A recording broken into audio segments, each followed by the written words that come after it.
नमस्कार, मी नम्रता वागळे. रात्रीचे 8 वाजता माझा सिटी न्यूज मध्ये आपल्या सगळ्यांचं स्वागत. मोठी बातमी येते बुलेटिनच्या सुरुवातीलाच. विश्वनाथ महाडेश्वर जे मुंबईच्या महापौरपदी विराजमान होणार आहेत हे जवळपास आता निश्चित झालेलं असलं तरी त्यांच्या निवडणुकीपूर्वीच ते वादात अडकलेले आहेत.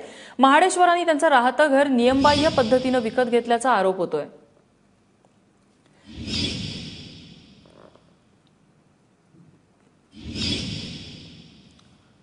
मनश्री पाठक आमच्या प्रतिनिधी आपल्यासोबत आहेत. मनश्री, हा वाद नेमका काय आहे? कोणी आरोप केलेले आहेत हे? वॉर्ड नंबर 87 म्हणजे जिथून विश्वनाथ महाडेश्वर हे निवडून आलेले आहेत त्याच वॉर्ड मधले अपक्ष उमेदवार महेंद्र पवार यांनी ही तक्रार यापूर्वी निवडणूक आयोगाकडे दाखल केली होती की ज्या ठिकाणी विश्वनाथ महाडेश्वर सध्या राहत आहेत ती साई प्रसाद कोऑपरेटिव्ह हाऊसिंग सोसायटी, त्यामधला त्यांचा जो फ्लॅट आहे ही सदनिका, हा फ्लॅट त्यांनी महापालिकेच्या कर्मचाऱ्यांसाठी, तृतीय आणि चतुर्थ श्रेणीच्या कर्मचाऱ्यांसाठी जी घरं दिली जातात त्या घरांसाठीचा हा फ्लॅट आहे आणि त्यांनी नियमबाह्य रीतीने हा विकत घेतलेला आहे असा आरोप त्यांनी केला होता. केवळ विश्वनाथ महाडेश्वर यांच्यावरच नाही तर भाजपच्या महेश पारकर यांच्यावरही हा आरोप ठेवण्यात आला होता. त्याची सध्या केस उच्च न्यायालयात सुरू आहे.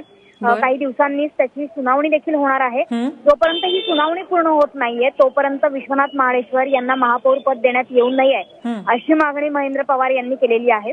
मात्र विश्वनाथ महाडेश्वर यांची बाजू देखील आपण जाणून घेतली आणि त्यांचं म्हणणं हेच आहे की माझ्यावर जे आरोप केले जात आहेत ते चुकीचे आहे. शपथपत्रात मी जी माहिती दिलेली आहे निवडणूक आयोगाला ती पूर्णतः खरी असल्याची आणि कोणतेही नियमबाह्य घर मी खरेदी केले नसल्याचं त्यांचं म्हणणं आहे. मनश्री, तू राहाच आपल्यासोबत. स्वतः विश्वनाथ महाडेश्वर आपल्यासोबत आहेत. महाडेश्वरजी, तुमच्यावरती आरोप केलेले आहेत नियमबाह्य पद्धतीने तुम्ही घर घेतलं असे, काय स्पष्टीकरण आहे तुमच्याकडे? मी ज्या ठिकाणी पत्ता दिला आणि मी जिथे राहतोय ते घर मुळात माझ्या नावावरच नाहीये. बर, तुम्ही त्या ठिकाणी ती सदनिका त्या ठिकाणी भाड्याने राहताय किंवा कोणाच्या नावे आहे ते घर? ते घर गजानन पंडित म्हणून आहेत, त्यांच्या नावावरती ते घर आहे. बर, हे महापालिकेचे कर्मचारी आहेत गजानन पंडित? महापालिकेचे कर्मचारी होते, सेवानिवृत्त आहे. बर, तुम्ही त्या फ्लॅटमध्ये भाड्याने राहताय किंवा कसं? मी तिथे राहतोय. बर, 23 तारखेपासून या संदर्भातली सुनावणी सुरू आहे, तर तुमच्या महापौर पदासाठी अडचण त्यामुळे येऊ शकते? मला काय वाटत नाही, कारण तो काय फ्लॅट माझ्या नावावरच नाहीये ना. बर, मी जे शपथपत्र जे दाखल केलेलं आहे ते बरोबर आहे. बर, तुम्ही तिथे लिव्ह लायसननी राहताय का किंवा भाड्याने राहताय का? मी तिथे राहतोय ना. हा, ते घर माझ्या नावावर नाहीये.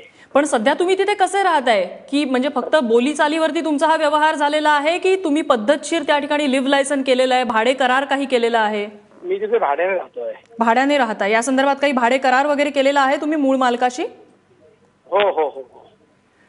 ठीक आहे. महेश पवार यांनी मग जे आरोप केलेले आहेत ते कशा संदर्भात आहेत? मग ते का आहेत असे आरोप? काय मला त्याची कल्पना नाहीये. बर, धन्यवाद तुम्ही दिलेल्या या प्रतिक्रियेबद्दल.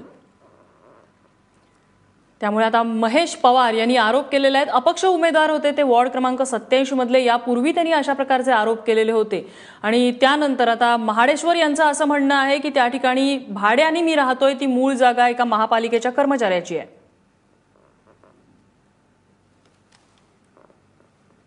ही सोसायटी 3rd क्लास आणि 4th क्लास या कर्मचाऱ्यांसाठी आहे आणि महानगरपालिकेच्या अशा अटी आणि शर्ती आहेत की पूर्व परवानगी घेतल्याशिवाय लोक तिथे फ्लॅट किंवा सदनिका घेऊ शकत नाही. हे बाहेरच्या व्यक्तींनी घुसखोरी केलेली आहे आणि विश्वनाथ महाडेश्वर यांचे स्वतःचे एक रूम आहे आणि पूजा महाडेश्वर जे माजी नगरसेवक आहेत शिवसेनेचे, त्यांचे 2 तिथे फ्लॅट आहेत. म्हणजे यांनी भ्रष्टाचार एवढा केलेला आहे त्या सोसायटीमध्ये आणि त्या सोसायटीमध्ये 1,81,00,000 थकबाकी आहे, ती पण अजून गव्हर्नमेंट महसूल आलेला नाही आहे. मी इतक्या तक्रार देऊन मी हायकोर्टामध्ये जाऊन सुद्धा यांनी अजूनपर्यंत का महानगरपालिका आयुक्तांनी ॲक्शन घेतलेली नाही आहे.